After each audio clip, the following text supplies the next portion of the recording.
To effectively change your dog's behavior or stop their reactivity, aggression, anxiety, any other behavior, you really need to understand the psychophysio cycle of behavior and emotions for dogs because it works really similarly to humans. And once you understand it, changing behavior will make a lot more sense.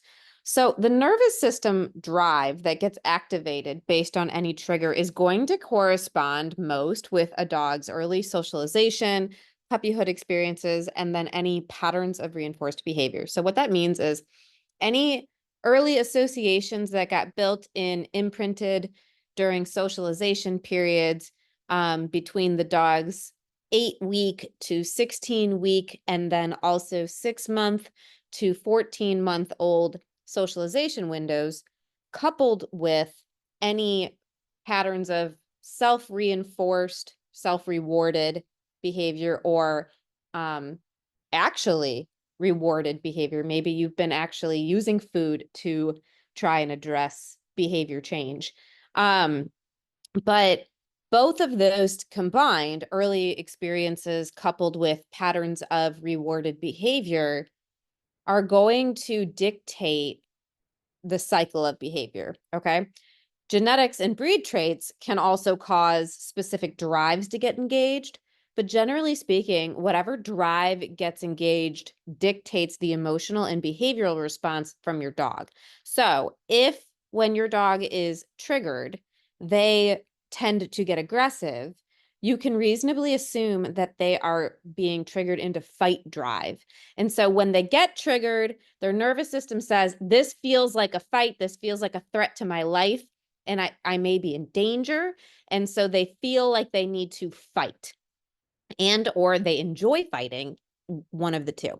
But they go into fight drive. Then they have aggressive behavior.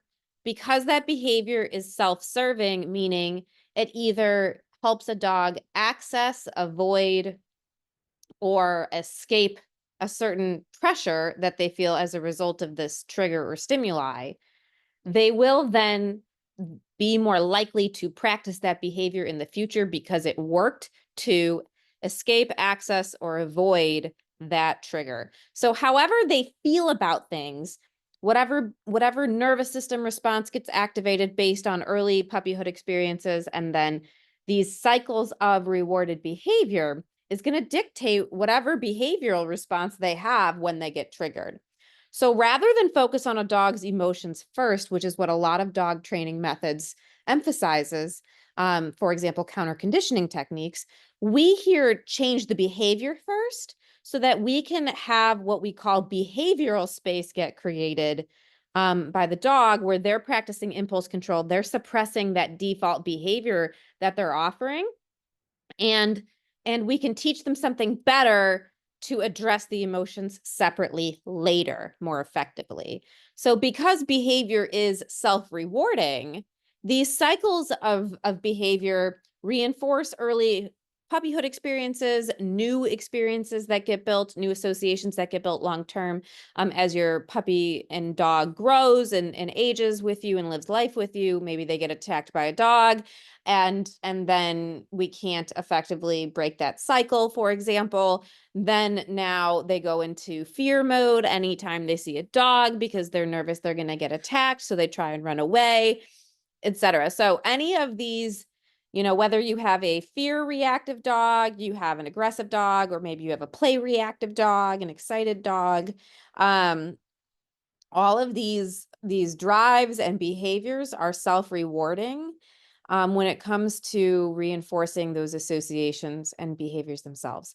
So again, we're not going to immediately go after this nervous system or emotional drive that gets activated that dictates the behavioral response. We're going to first go after this behavior response. We're going to go after the dog's intention to respond to this trigger. And when we effectively eliminate the default behavior response as an option, or we make it uncomfortable for a dog, we add pressure over it so that the dog is less likely to perform it, then all of a sudden when they get triggered, instead of do that, they start problem solving to turn off that pressure differently. And that's where we can intervene with our pack connection and accountability. So understanding that, now we can talk about the loading sequence of behavior and reactivity. When you're thinking of changing your dog's behavior, I want you to consider that whatever the behavior is can be substituted in. It doesn't need to just be reactivity. It doesn't need to just be aggression. Your dog could be counter surfing. It could be separation anxious. It could have prey drive, high prey drive issues. Whatever your issue may be, you can insert it into the react or explode bucket, and that will help add context to this conversation.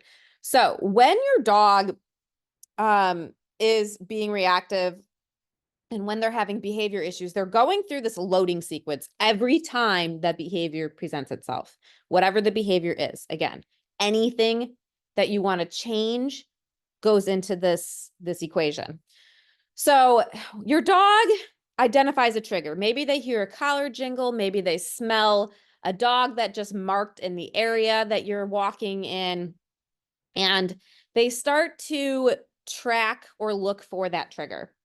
Once they find it, then they're going to look, lock, and load. And in this process of looking, locking, and loading, they are figuring out how they feel about that trigger. So whatever nervous system response they're having, right? That's getting triggered and engaged. Nervous system gets kicked on, and that's going to dictate then all of the cortisol and adrenaline starts pumping, or maybe dopamine if the dog is joyful and excited. But all of the hormones start pumping, and now all of a sudden the dog has an intention, they're making a decision, they're going to act on these feelings, and then they behave, they react, they explode, or they perform whatever bad behavior, difficult behavior is in your life. So when it comes to stopping or changing cycles of behavior, we need to be giving our dogs early intervention. Every time we wait for our dog to fully misbehave or react or explode, or offer the difficult behavior, we've missed an opportunity to intervene earlier and correct them gently, sooner, to prevent them from wanting to practice this behavior again in the future. So again, we need to make behavior and make intentions more uncomfortable, add low-level pressure over intentions so that dogs no longer want to make those choices. Otherwise, as long as we allow dogs to go down and continue to go through this loading sequence and practice the behavior, all of those feelings they have will continue to get rewarded by the behavior itself, because behavior is self-rewarding. So we have to stop it sooner than that. The optimal time to correct your dog is right after they see the trigger, right? They could, right after they see a trigger or right before when they're tracking it. But definitively you want to be correcting them before they lock on a trigger. So to make sure that we're doing this, right? When we correct our dogs, when they're tracking, looking, and before they lock, they never get to this place where they can load. They don't ever make that choice. And then they don't then have that bad behavior anymore. We address the mindset, we address the intention effectively rather than continuously reactively going after the behavior after it presents itself. We need to get ahead of it. So I want you to start practicing what I call the 2-second rule. And this is the idea that your dog has to be disengaging from triggers on its own within 2 seconds, or you need to intervene to prevent that locking and loading from happening. If your dog reacts to triggers sooner than 2 seconds, you should correct them for looking at triggers at all. But you shouldn't be giving your dog any benefit of the doubt when they're looking at a trigger for at least 4 to 6 months to prevent behavior regression or to get improvement if you haven't seen any yet. Don't let your dog stare or look at triggers for longer than 2 seconds, and always practice this 2-second rule, giving them intervention if they can't look away before they explode or react or offer whatever behavior is happening in response to whatever trigger. And You should assume that your dog is going to continue to need supportive reminders, little taps on their e-collar, maybe a little prong pop or like a foot tap at a low and motivational level for at least 4 to 6 months. Sometimes I get messages from clients 2 weeks after they finish the training program and they're so happy and they're so proud and they're sending me an amazing video of their dog walking past a trigger and they're so excited and they say, and I didn't even have to use my e-collar and I almost have a heart attack every time, because I know that us not giving our dogs supportive reminder information in those moments is what allows the arousal and anxiety to continue to brew in their minds. We should assume that our dogs don't have a changed psychological state or a fully changed mindset about everything for at least 4 to 6 months. It takes dogs at least 3 months to build new neuroprogramming or new neurological pathways in their brain, and new neurological programs behaviorally. From when I'm triggered, I have a different nervous system response and then a different behavior response. And so then the self-rewarded behavior cycle is fully changed, and the dog can just practice that and do that all on their own automatically every time reliably. That takes at least 3 months. It takes a dog or any animal at least 3 months to build new neurological programming that would support them having that level of cognitive functioning and impulse control for the long term, right? Again, it might be that you might successfully walk past 1 or 2 dogs without any intervention, but it could be a third and fourth dog that sends your dog's arousal over threshold because we didn't give early intervention sooner. So don't give your dog benefit of the doubt when looking at a trigger for at least 4 to 6 months. I would rather you be early intervening and giving them reminder taps, supportive reminder feedback at low and motivational levels for a solid 4 to 6 months. And then one day you're out and about, you've been trying to be proactive for 4 to 6 months, but maybe your hands are full of groceries and you're coming in from the car, or you're on a greenway and you're distracted because you're on a phone call or whatever happens. And all of a sudden you realize that your dog's walked past a few dogs and they didn't need any support on the e-collar and they've pleasantly surprised you.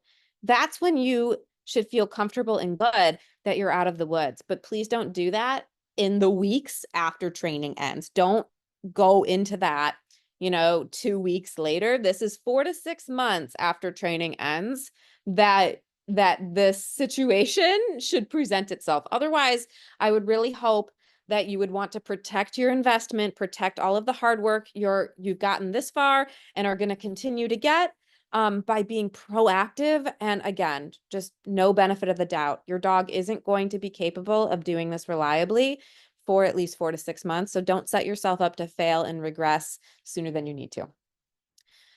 Last notes on reactivity, behavior change. We're using corrections. So to interrupt our dog's loading sequence, we need to use effective corrections. In the beginning, when you're first getting started with stopping a difficult behavior, this could mean high levels on your e-collar. This could mean really hard prong pops. This could mean foot taps. This could mean, little bit of crate or pack isolation or crate door slamming. I mean, this could mean a lot of things. When we're correcting dogs, though, oftentimes they'll vocalize.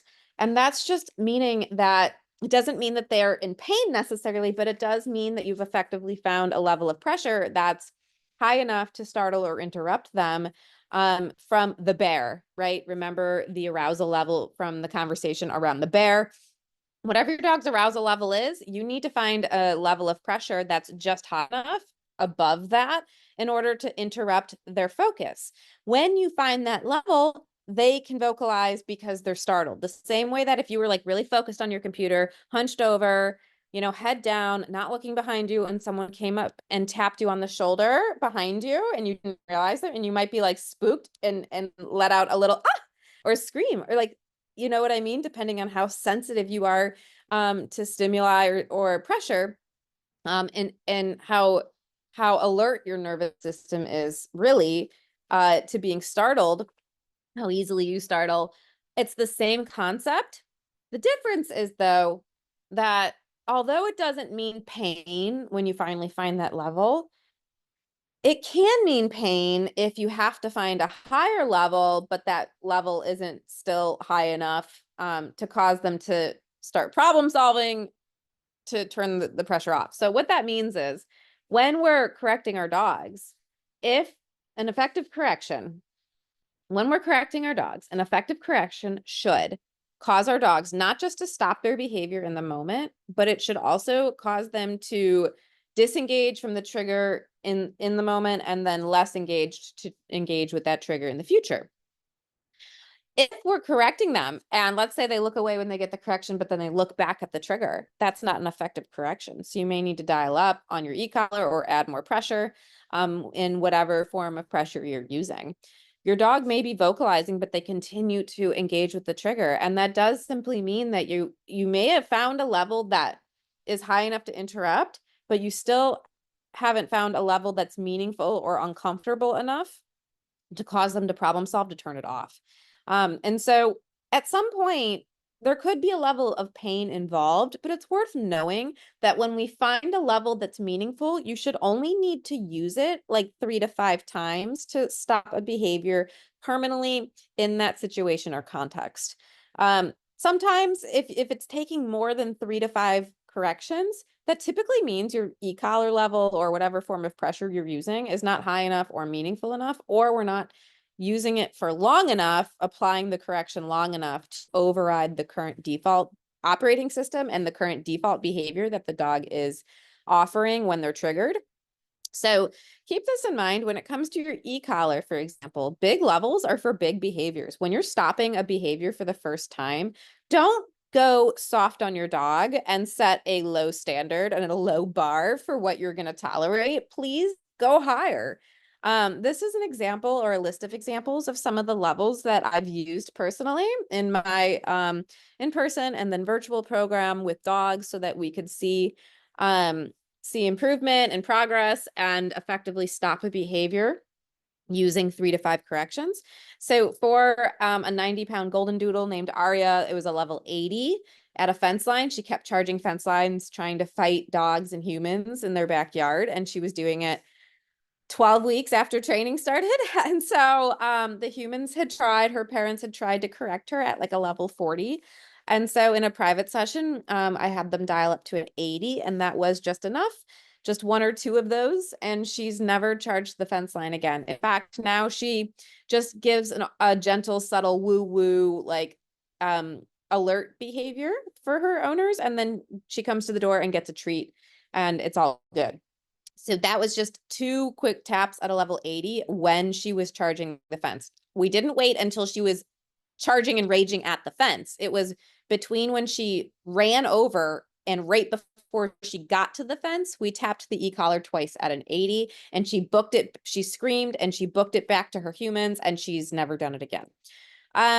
Nova, the dog in human reactive cattle dog, was anytime I left the house for the first 4 weeks, I didn't leave the house at anything less than a 40 to 60. And I used it exclusively for managing his arousal and his reactivity.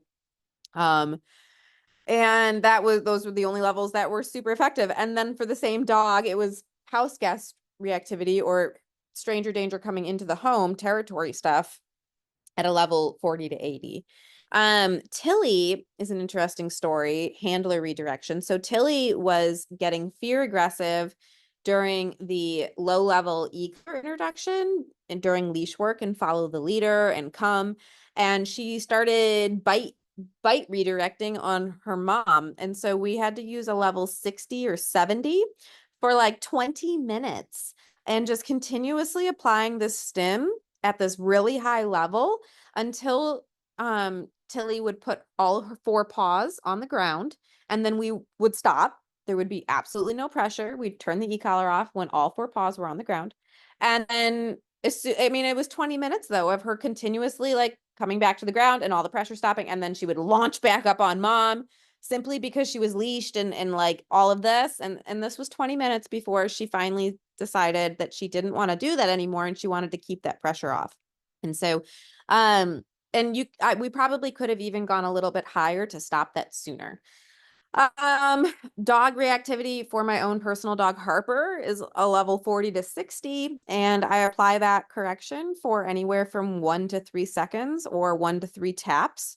And that's whenever she growls at a dog and gets, it's not dog reactivity actually. It's since been re-diagnosed as resource guarding and possessiveness. And so there's a series of things that happen when she does this, but the level I'm using when I deal with her is a 40 to 60. For Luca, we used a level 60 when he tried to eat sticks, and he doesn't eat sticks anymore. For house guest, stranger danger, territory reactivity, for Nova, like I said earlier, was a 40 to 80. Dog reactivity was like a level 80 for Sophie, a super reactive Australian Labradoodle, if I recall correctly, was her breed. And then aggressively charging a utility person in their backyard was a level 100 for Ralphie, and he doesn't do that anymore. So I want everyone to get comfortable. I want you to be comfortable with using a big level. If the behavior is something you never, ever, ever want your dog to do again, be very comfortable using 3 to 5 times your working level. Go well into your, well into your 40, 50, 60, 70s if you need to. But keep in mind that if you have to correct your dog more than 3 to 5 times and you're not using big levels, that's probably why. When my clients reach out to me and they're like, we're still struggling with this behavior, a few weeks in or after this point, it's often because we're negotiating with the dog and we're using levels that are below the arousal level. We're using levels that are below the level of the bear. And when that happens, we actually end up escalating a dog's arousal, because when we correct them at a lower level, we add arousal to the equation. We add stimulation to the equation, especially if we're using an e-collar. So it's so important that you find a level that's higher than the dog's arousal level in that moment and cap it to bring the level down, right? You use these high levels 3 to 5 times if you need to. And then after that, you get to come down from there, right? Aria, after that initial fence aggression level 80, then the next time they were out there, I think they used a level 40 and she was good with that. And then the next time was a 30 and the next time was a 20. And the same for Luca, right? I think he may actually never have touched another stick again. But Sophie was an 80, and then she came down from there, except for when she was particularly startled or when our timing was off. But generally speaking, once you go high, you get to come down and go lower. So always keep that in mind. When you're thinking of the level you should be using to correct a big behavior that you want to stop, you really need to be thinking of using a level that matters, so that we can cap the arousal effectively and bring it down from there. Otherwise, there is no de-escalation. And you don't want to escalate the dog. So starting at a low level and slowly rolling up 1 or 2 at a time isn't going to be effective. Go ahead and add 10 or 20 levels at a time until you find a level that makes your dog disengage from a trigger and not look back at it. You want your dog to go into avoidance. And then after they're in avoidance, you can work them through it and out of it using leash work, and just encouragement and a little bit of really gentle leash pressure. And if dogs are really getting sensitive and nervous and stuff, then we should really get on a private session together and work through that live so that I can coach you through how to build their confidence after a correction like that. When it comes to the type of pressure you should be using, you're going to want to use a variety of corrections, right? You're going to want to use multiple tools in your toolbox. You have your prong, your e-collar, you have your foot corrections. You can use your hand to issue similar physical corrections. You'll have your bonkers. And if you need further guidance on the type of correction you should be using, definitely don't hesitate to post a question in the Facebook group and or book a live private session so that we can talk through the nuances and your dog's specific tool set and the way that they're responding to pressure specifically.